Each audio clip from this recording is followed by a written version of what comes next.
When you look at this book, Derek Jones and the Dark Mirrors, you might wonder what kind of science fiction hides inside. Is it about monsters? Horror? Aliens tearing through the sky? Not quite. This story reaches for something far deeper, the kind of science that blurs into philosophy and asks what humanity might become when our understanding of reality itself changes. As you watch this video, my son Derek Jones is still an infant, barely aware of how immense his future will be.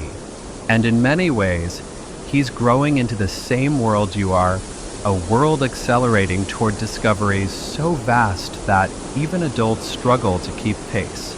His generation will walk directly into the age when physics and consciousness start to overlap, where the line between science and wonder becomes harder to see.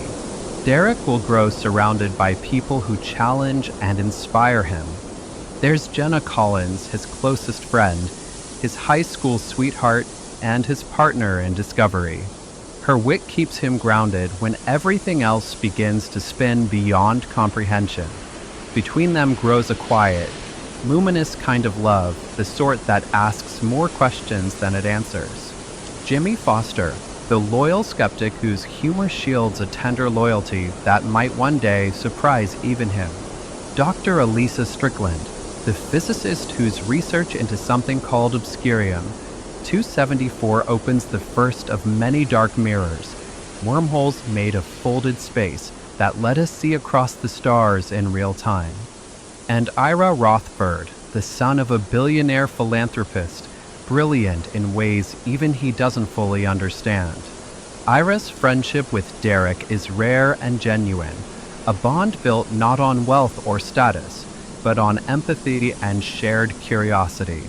Around Derek, Jenna, Jimmy, and Ira there forms a constellation of trust and affection that quietly hints at more than friendship, yet never loses its innocence.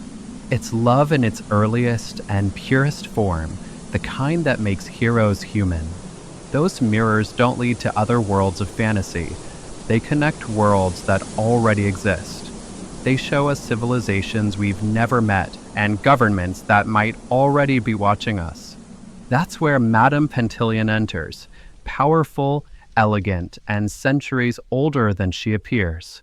She's part of the Galaxy Alliance, a coalition of 1 million planets across the Milky Way and Andromeda, an empire that offers peace, but at a hidden cost. And then there's Sharon Quester, the NSA director who knows more than she dares reveal, and 2 CIA agents, Anna Bartlett and Jason Johnson, who report to Director Arlen Conway, a man who walks the fine line between secrecy and revelation, between protecting Earth and letting it evolve. Arlen sees the writing on the wall. He knows the Galaxy Alliance isn't just visiting, it's evaluating. And the decisions made in quiet rooms on Earth may decide whether humanity joins the stars or becomes one more forgotten species. All of them cross paths with Sister Mona Beacon, a quiet nun whose faith has outlived entire civilizations. She teaches Derek that even the infinite can be finite if seen through the right lens. If that sounds complex, it's because it is. But it's also human.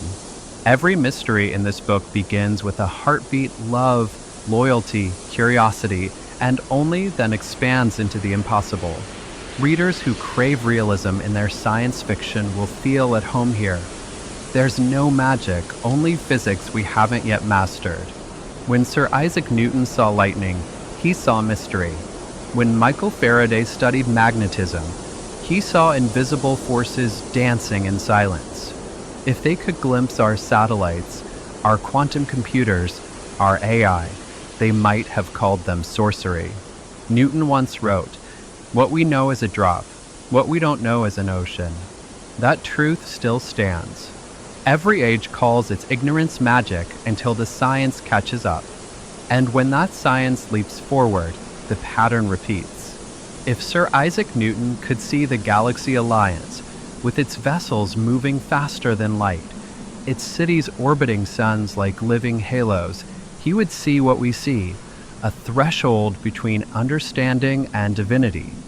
He would look upon them and whisper what earlier generations whispered when they saw miracles.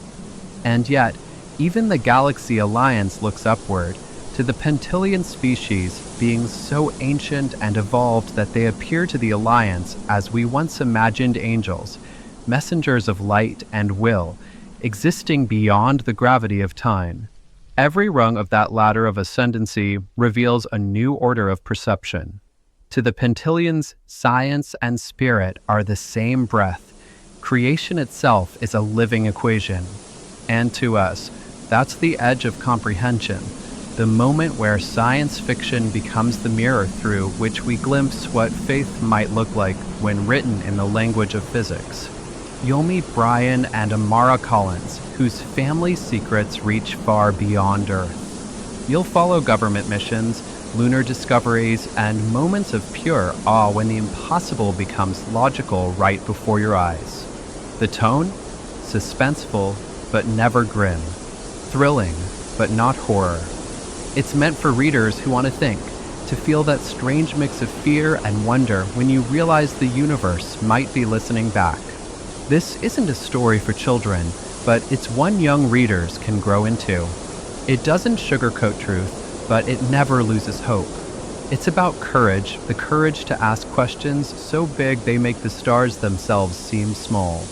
And it's about what happens when we dare to look into the dark mirror and see not monsters, but ourselves. Derek Jones and the Dark Mirrors, Book 1 of the Chronicles of Derek Jones. Now available in major bookstores and libraries worldwide, and online at Amazon in most regions.